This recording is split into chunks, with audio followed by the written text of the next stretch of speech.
My message to every business in the world is very simple. Come make your product in America, and we will give you among the lowest taxes of any nation on earth. We're bringing them down very substantially, even from the original Trump tax cuts. But if you don't make your product in America, which is your prerogative, then very simply you will have to pay a tariff, differing amounts, but a tariff which will direct hundreds of billions of dollars and even trillions of dollars into our treasury.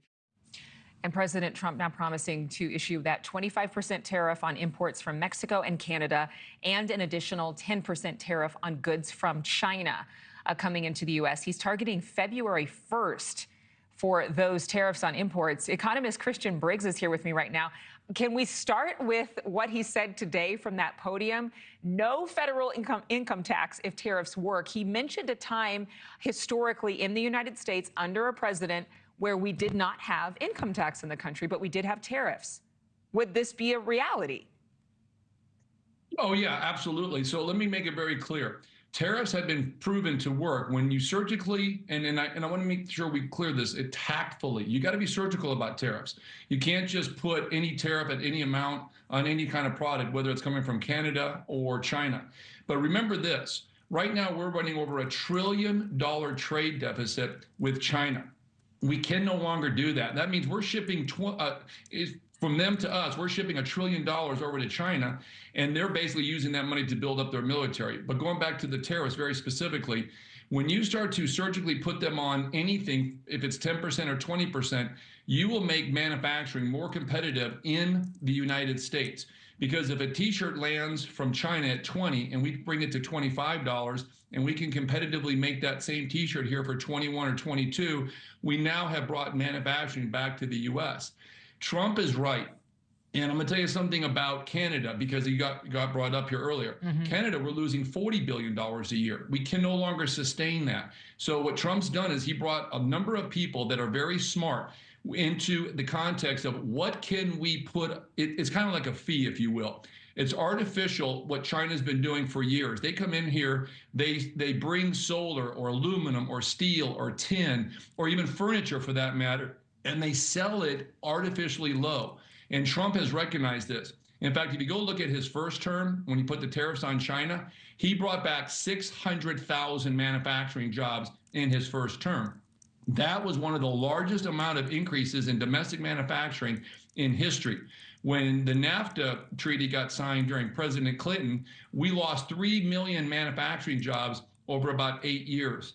Trump has recognized that not only can tariffs work to level the playing field, we are going to use the tariffs in order to bring domestic manufacturing and international manufacturing back to the United States. This will keep taxes low. He's absolutely right about what he said. It's fascinating to me. You said that so easily, and it made so much sense to anyone, even if you don't have a finance degree.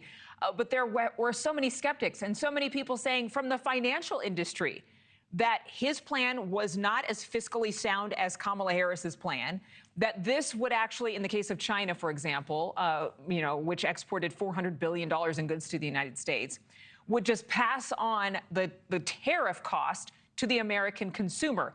What do you say to those folks who are skeptical? Well, I don't know what calculator they're using, but I'm telling you right now, their math is fuzzy. I don't know what Kamala Harris was using, but math is math, okay? People lie, math doesn't. And I've been doing this for over 30 years, and I can tell you this right now.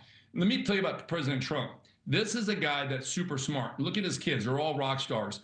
He always puts smarter people in the room than he is. That's how effective he is. In his first term, he leveled the playing field and exceeded any and all expectations on the manufacturing sector. So I'm telling you right now, this guy's going to bring 1 million jobs back to America.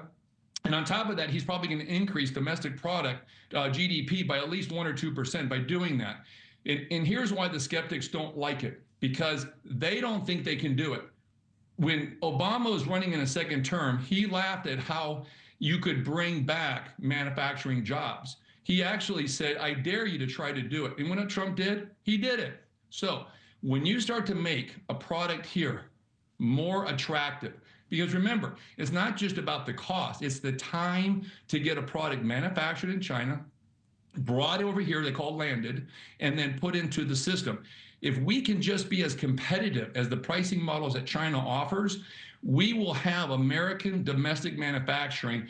And look at what he's already done. He's got $500 billion of investment capital coming for manufacturing in the wafers, the chips. And what did Crown Prince of Saudi Arabia just say? I'm bringing $600 billion over the next 4 years to manufacture. Because why? He's lowering the tax rates on manufacturers to a 14% corporate rate. This is a win-win strategy. And if anybody's skeptical, they need to get a new calculator and get behind the president, because he's a winner. Christian Briggs, thank you so much for being on and breaking it down for us. We appreciate it. Thanks so much for watching. Go to joinnn.com to find News Nation on your television provider. And don't forget to click the red subscribe button below to get more of News Nation's fact-driven, unbiased coverage.